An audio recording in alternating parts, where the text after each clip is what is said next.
은혜의 보좌 앞엔 담대히 나아갈 때 은혜를 얻습니다. 히브리서 4장부터 6장을 읽습니다. 기독교에서 성찬은 은혜를 얻는 수단으로 설명합니다. 하나님께서 사람의 방법을 통해 역사하심으로 주어지는 선물이 은혜입니다. 그러나 이것을 오해해서 은혜를 얻기 위해 성찬을 해야 하는 것처럼 생각할 때가 많습니다. 성찬을 하면 은혜가 온다는 식으로 말합니다. 또는 은혜를 받기 위해 사람의 노력과 열심이 필요하다고 이야기하기도 합니다. 종교개혁자들로부터 비난을 받았던 중세 카톨릭의 교리가 그러했습니다. 성경 어디에도 하나님을 위해 일을 한 사람이 끝까지 온전한 은혜를 누린 적이 없습니다.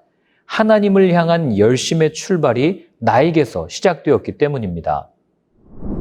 유대인들은 안식에 들어갈 약속을 받았지만 불순종으로 인해 놀라운 은혜를 향유하지 못했습니다. 이미 은혜가 주어졌지만 은혜를 누리지 못한 겁니다. 그들이 은혜를 몰랐기 때문이 아닙니다. 방향을 잘못 잡았던 거죠. 그들이 은혜를 얻기 위해 선택한 것은 종교적 열심입니다. 광야의 이스라엘 백성이 황금 송아지를 만든 일이나 거대한 성전이 이를 말해줍니다. 은혜는 주어지는 것이지 열심을 주고 사는 것이 아닙니다. 은혜의 시작은 그분의 보좌, 그분의 자리, 그분과 함께 하는 데 있습니다. 그리스도인의 삶은 나로부터 시작되지 않습니다. 나의 열심보다 그분의 뜻을 물어야 하는 이유입니다. 이어 은혜로 주신 하나님의 말씀이 어떠한지를 설명합니다. 또한 은혜로 오신 예수님을 대제사장이라고 표현하면서 때를 따라 돕는 은혜를 얻기 위해 은혜의 보좌, 즉 예수 그리스도께로 나아가자고 권면합니다.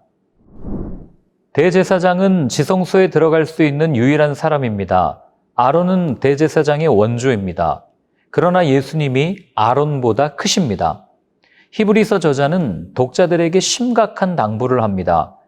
이해하기 어렵지만 이 난해한 문제에 집중해야 한다는 것이죠. 그는 아기들이 먹는 우유가 아니라 고기를 주고 있습니다. 히브리서의 독자들은 기독교로 개종은 했지만 여전히 유대주의적 유혹에 흔들리고 있었습니다.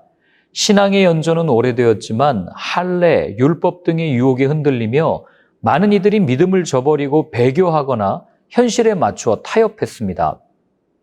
히브리서의 저자는 죄에 빠지지 말고 믿음에 붙어서 하나님의 약속을 믿고 그분을 향해 달려나아가는 것이 안전하다고 권고합니다.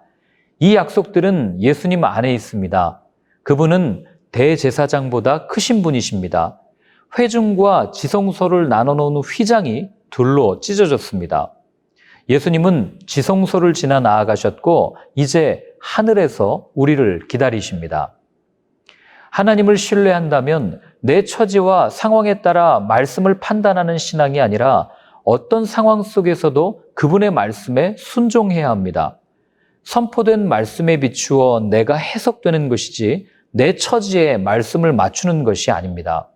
내가 말씀을 읽는 것이 아니라 말씀이 나를 읽어가는 것이기 때문입니다. 유대인들을 위해 기록된 성경이라 그런지 몰라도 히브리서에는 인과응보적 사고관이 나옵니다. 땅이 자주 내리는 비를 흡수하여 농사짓는 사람에게 유익한 농작물을 내주면 그 땅은 하나님께로부터 복을 받습니다. 그러나 가시덤불과 엉겅퀴를 내면 그 땅은 쓸모가 없어지고 저주를 받아서 마침내는 불에 타고 말 것입니다. 성도에게는 지금보다 더 좋은 것, 곧 구원이 있다는 것을 확신하라고 말하며 믿음의 열심을 품고 소망의 풍성함에 이르자고 말합니다. 이 약속이 바로 이루어지면 얼마나 좋겠습니까? 오늘날은 참기 어려운 시대입니다. 생각하는 바나 감정을 바로 표현합니다. 그러나 뚝배기의 밥은 불을 세게 지펴 빨리 밥을 짓는다고 맛있는 밥이 되지 않습니다. 적당한 온도와 더불어 적당한 시간이 필요합니다. 말씀이 이루어지는 삶, 약속의 삶도 동일합니다. 말씀이 이루어지는 것이 전자레인지에 돌리는 3분 요리와 같다면 얼마나 좋겠습니까? 40년 광야 생활을 했던 모세, 수십 년을 지명수배자로 살았던 다윗 등 하나님은 한 사람을 사용하시기 위해 오랜 준비 기간을 가지셨습니다. 이것은 조건 없고 맹목적인 참음이 아닌 고난에 적극적으로 참여하는 인내입니다.